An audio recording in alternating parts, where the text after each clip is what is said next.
नमस्कार दर्शकों, मैं स्नेहा शर्मा आप सभी का दशा महादशा प्रोग्राम में बहुत बहुत स्वागत करती हूँ। आज आपके लिए जानकारी लाई हूँ केतु की महादशा के बारे में। केतु की महादशा के बारे में समझने से पहले हमें केतु के बारे में थोड़ी बहुत बातें समझनी होंगी कि केतु है क्या, कि केतु ग्रह का प्रभाव व्यक्ति को कैसे प्राप्त होता है। तो इसको समझने के लिए इसके बेस को समझना थोड़ा सा जरूरी है। जैसे कि हमने राहु के बारे में जाना था, ठीक वैसे ही केतु के बारे में भी यहाँ पर हम जानेंगे। तो इसकी शुरुआत जो हुई थी वो हुई थी समुद्र मंथन से। समुद्र मंथन के अंदर से यहाँ पर अमृत निकला था, जहां पर सभी देवता जो थे वो कतार लगाकर बैठे थे अमृत पान के लिए।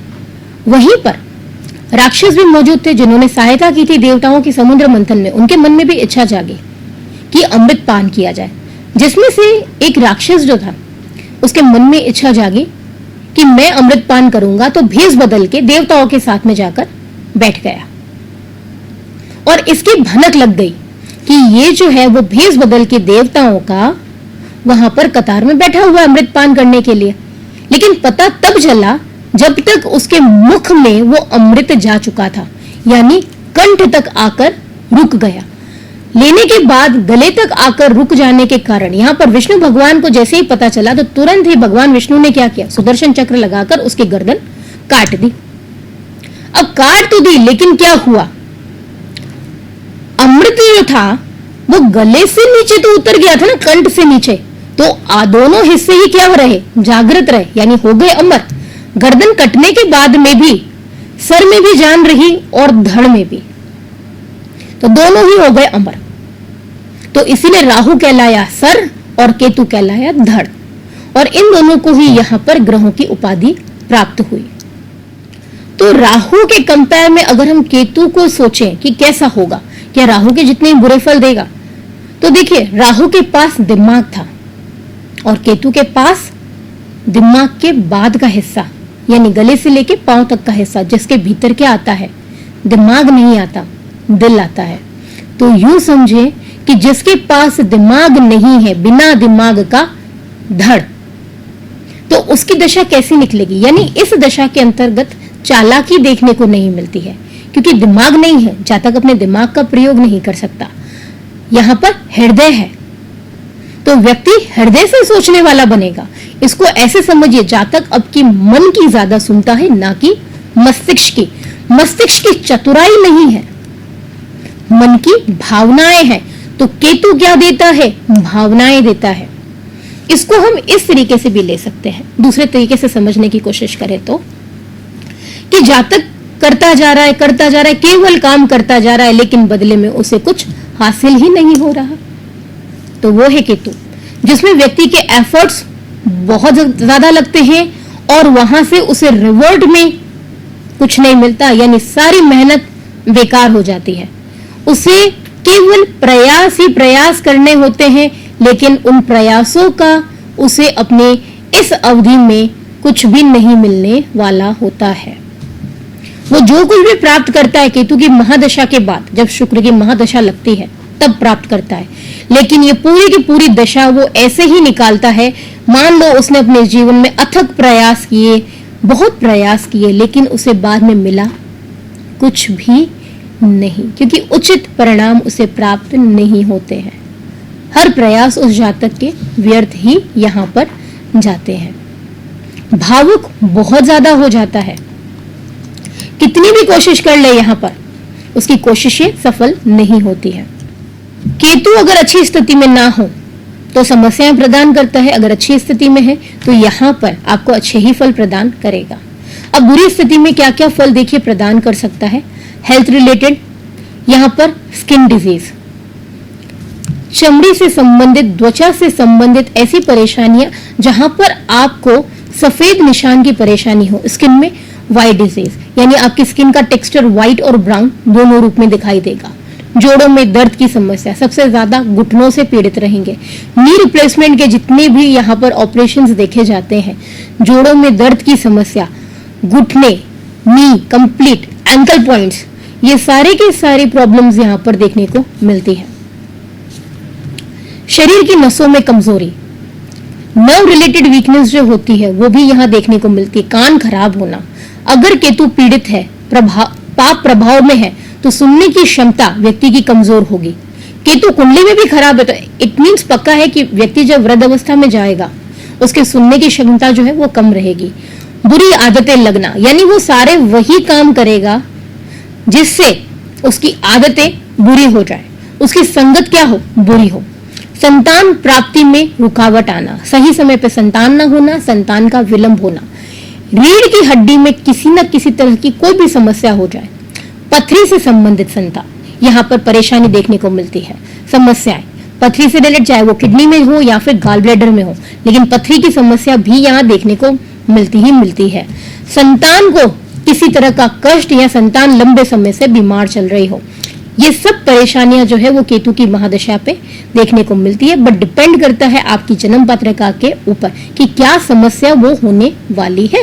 वो पूरा का पूरा निर्धारित कैसे होगा, आपकी कुंडली से होगा कि केतु की स्थिति क्या है। मूलतः बात करें तो ये सब समस्याएं जो हैं वो इस महादशा में देखने को मिलती है। तो केतु की महादशा में केतु का अंतर क्या फल प्रदान करेगा? जातक को उसके पुत्र से संबंधित कष्ट, उसके पुत्र को मृत्यु तुल्य कष्ट, उसकी संतान अस्वस्थ रहे, वो समस्या भी यहाँ देखने को मिल सकती है।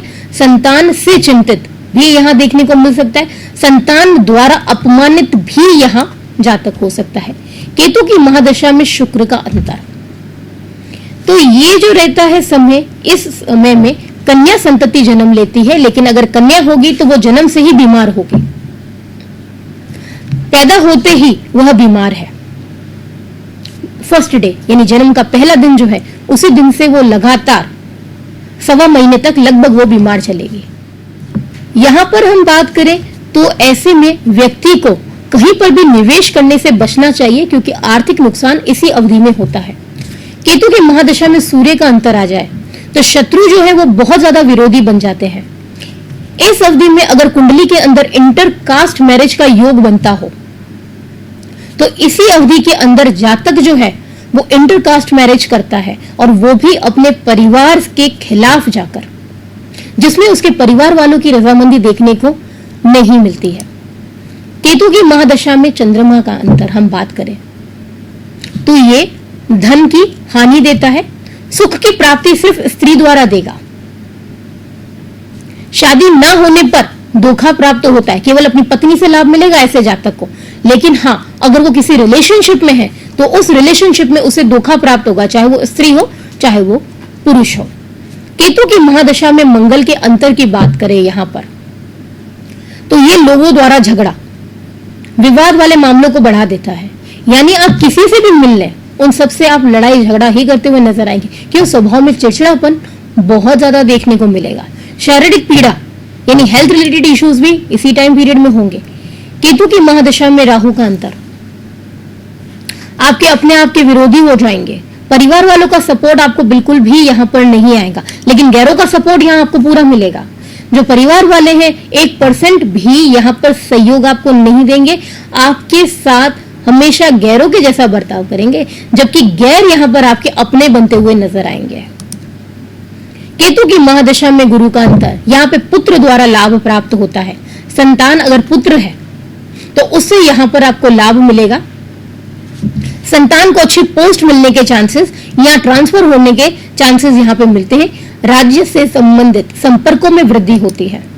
केतु की महादशा में शनि का अंतर बात करी जाए तो यहाँ पर कोई मिथ्या आरोप आपके प्रति देखने को मिलेगा, आपके प्रति कोई झूठा केस भी यहाँ देखने को मिल सकता है, या फिर कोई आपके ऊपर झूठा इल्जाम लगा दे, चाहे परिवार में चाहे कार्य क्षेत्र में, जिसके कारण आपको यह मानसिक अशांति देखने को मिल सकती है।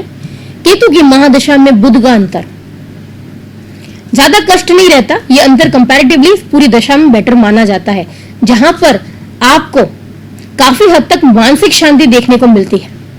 तो यूं कहें पूरी दशा में केतु में बुध का अंतर सूटेबल है। ये हमने जाना केतु की महादशा के बारे में, कि केतु की महादशा कब हमें अच्छे प्रभाव और कब बुरे देती है। तो क्या ये पूरा का पूरा चक्र जो आता है वो हमें तकलीफ देने के लिए आता है, चाहे वो शनि की महादशा हो, चाहे वो राहु की महादशा हो या फिर केतु की महादशा हो, तो क्या केवल ये हमें तकलीफें ही दे सकती है दशाएं? ऐसा बिल्कुल भी नहीं है। ये बिल्कुल डिपेंड करता है आपकी जन्म पत्रिका के ऊपर कि ग्रहों की एक्चुअल स्थिति क्या है, कहाँ कहाँ ये दृष्टि संबंध दे रही है, किन भावों पर दे रही है। तो उनमें से जो क्षेत्र कमजोर होंगे वहां पर ये बुरे प्रभाव डालेगी, जिस क्षेत्र में वो सबसे ज्यादा बली होंगे वहां पर आपको सुरक्षित रखेगी। तो पूरी अवधि दशाओं की खराब जाए ऐसा कोई जरूरी नहीं है, लेकिन जिनके साथ में इनकी शत्रुता है वहां वहां ये सबसे ज्यादा बुरे प्रभाव प्रदान करते हैं। लेकिन ये जितनी भी दशाएं हैं वह हमेशा मानसिक अशांति लेकर ही आती है। भले ही आपको सब कुछ प्रदान भी कर दे, लेकिन मन आपका शांत नहीं रह पाएगा, आप कितनी भी कोशिशें कर लें, क्योंकि शनि, राहु और केतु की महादशा, ये 3 दशाएं ऐसी होती हैं जहां पर आप कितने भी उपाय कर लें, कितने भी उपाय, उसका प्रभाव बहुत धीरे आता है।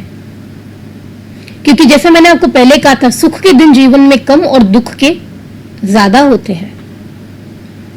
क्योंकि वो अवधि भले 2 दिन की भी हो तो मान लो ऐसा लगेगा 200 साल की है, क्योंकि वो समय खत्म ही नहीं होता है, क्योंकि वो तकलीफ का समय है। और सुख का समय आपको पता भी नहीं लगेगा कि वो समय कैसे चला गया, लेकिन दुख खत्म होने का नाम ही नहीं लेता। वो चक्र प्रत्येक दिन, प्रत्येक घंटा बहुत ज्यादा भारी होता है।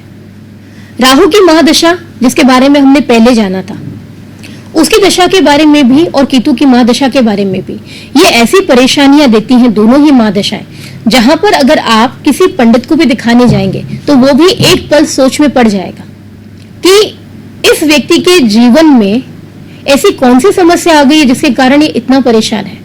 उसकी सबसे पहली परेशानी यही होगी कि जब से ये दशा लगी है मैं परेशान हो गया हूं, क्योंकि राहु की महादशा, केतु की महादशा और कहीं ना कहीं शनि की महादशा जीवन में वो सब दिखाती है व्यक्ति को, कि व्यक्ति खुद हैरान हो जाए कि उसके जीवन में इतना बदलाव कैसे आ गया है।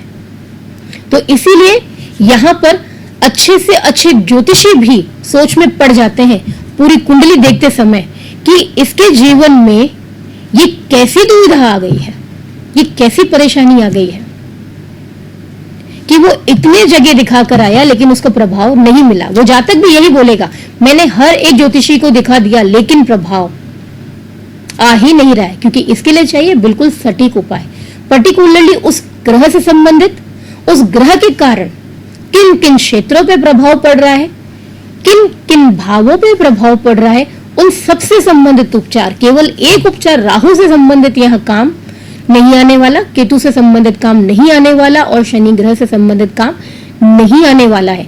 अगर वाकई में परेशानी से निकलना है तो केवल राहु के उपाय यहाँ पर लाभकारी नहीं होने वाले हैं इन 3 दशाओं में, ये समझने वाली बात है।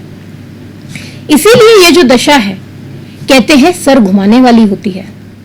अगर आप भी सबसे ज्यादा पीड़ित है इन्हीं दशाओं से, उपाय कर करके थक चुके हैं, तो इसके लिए आप हमसे हमारे कार्यालय में भी आके मिल सकते हैं सही उपायों के लिए, या फिर आप फोन पे भी कंसल्टेंसी ले सकते हैं, वो भी पेड। आपको सिर्फ यही करना है, जन्म की तारीख, समय और स्थान हमें व्हाट्सएप कर देना है, आपका प्रश्न जो है हमें व्हाट्सएप कर देना है, बाकी डिटेल कंसल्टेंसी हम आपको प्रोवाइड करेंगे। अब मैं चाहूंगी आपसे विदा। देखना ना भूलिएगा हमारा कल का एपिसोड दशा महादशा एक नई जानकारी के साथ। नमस्कार।